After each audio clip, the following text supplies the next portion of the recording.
just met him recently here. And I can only say that, yes, there's life on Mars. There are bases on Mars. I've been there. And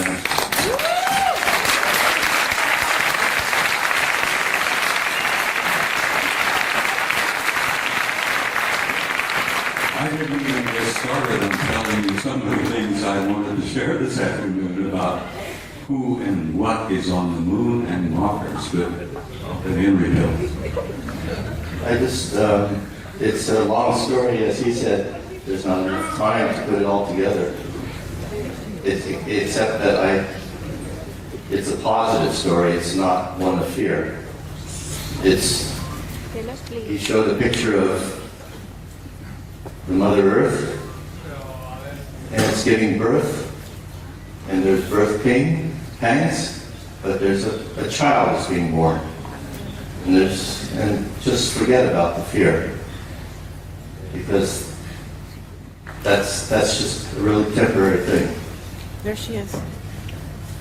So, a friend of mine, Angelica, who no one knows, UK, she calls this the Emerald Planet. And it's alive. Yes, it's very much alive. We're a part of that life form, and it spreads. The life spreads throughout this whole galaxy. And the rest of our family is watching and waiting and helping quietly behind the scenes. And I've been fortunate enough to be able to meet family that don't just live here on Terra for a long, long time, even before I was in government work. So thank you.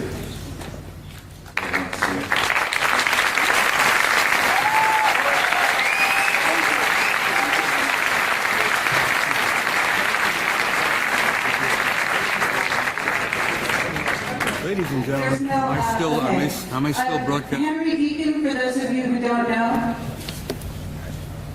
Am I still broadcasting here? It's still here. I'm going to ask. I was going to share a small story with you before I ran out of time. I'm going to ask the gentleman to please bear with me and give me just a few moments.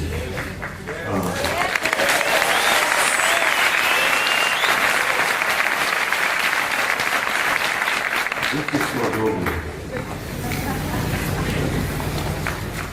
I attended my son's retirement ceremony in Washington, D.C. in November.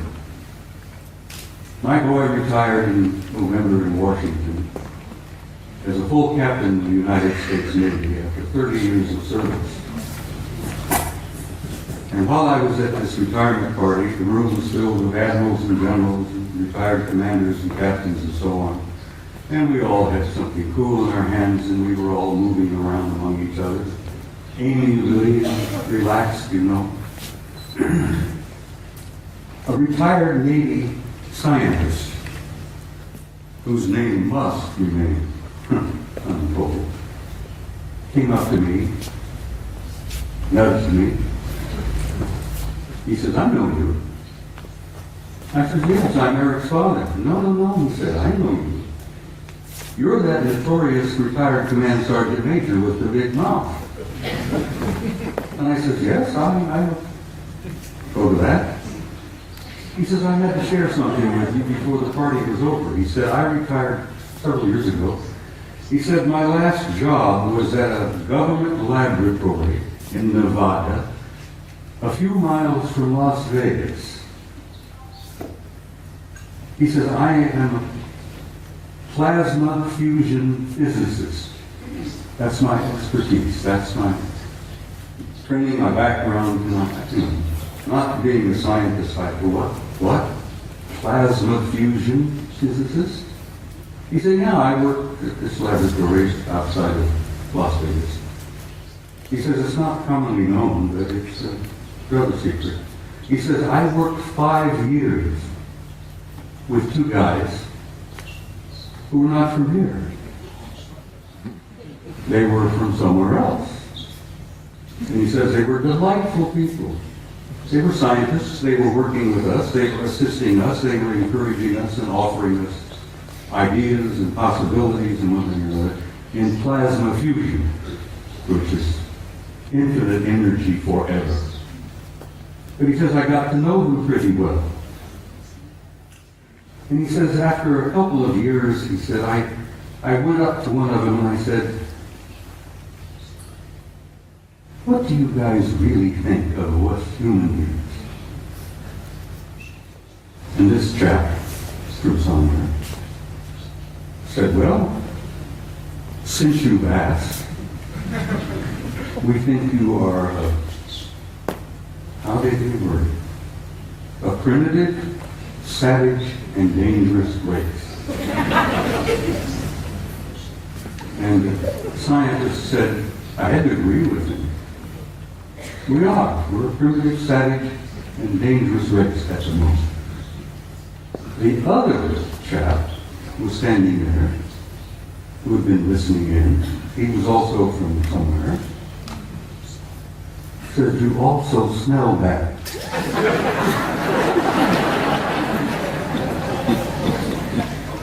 You humans stink. Even nothing personal, mind you, we find that you don't smell good.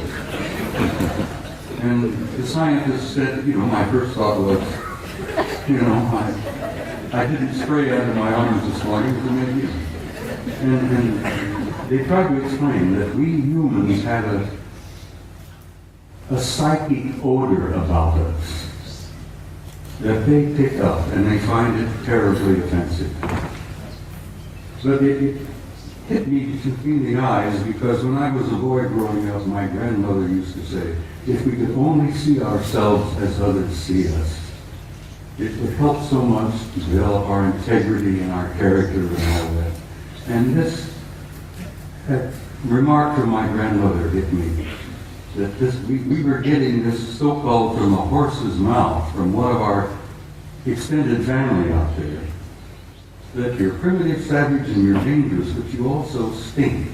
And I thought that was humorous, and I shared it with Gogo, and she said, please include that in your presentation. So Gogo, bless your heart, I did that for you, Good night, everybody.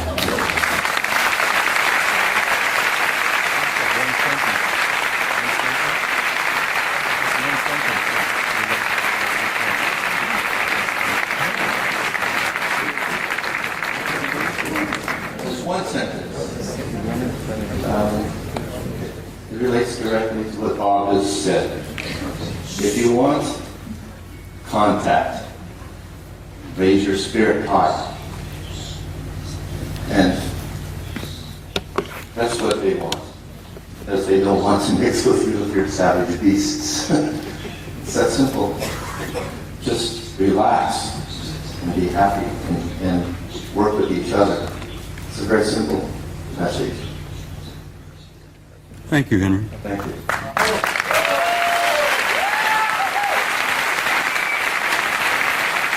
If you want to learn more about Henry Deacon, he is on our site. We have a lot of very long transcripts all about who he is, some of where he worked, and about Mars.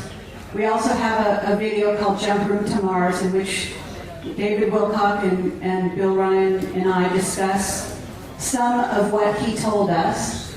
And we're looking for maybe a 15-minute, maybe a half hour tomorrow when Henry Deacon can address you and maybe tell you some of the details. Thank you.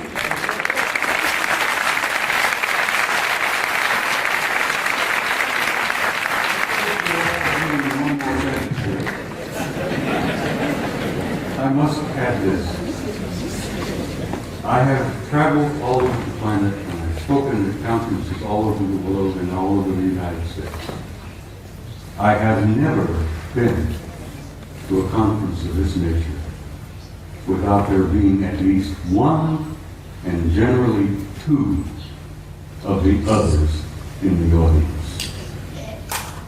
And I wanted you all to think about that and look around you and know that in your midst, I jokingly refer to it, you have good friends in high places, and in your midst. And I learned over the years to recognize it. It's your family. Exactly, it's the family. But like Ingo Swan, I've developed the intuitive ability to spot them and recognize them.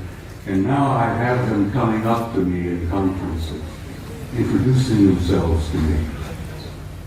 And there are no limits, right? No limits. Life is infinite and forever. And God bless all of you. And I will say good night.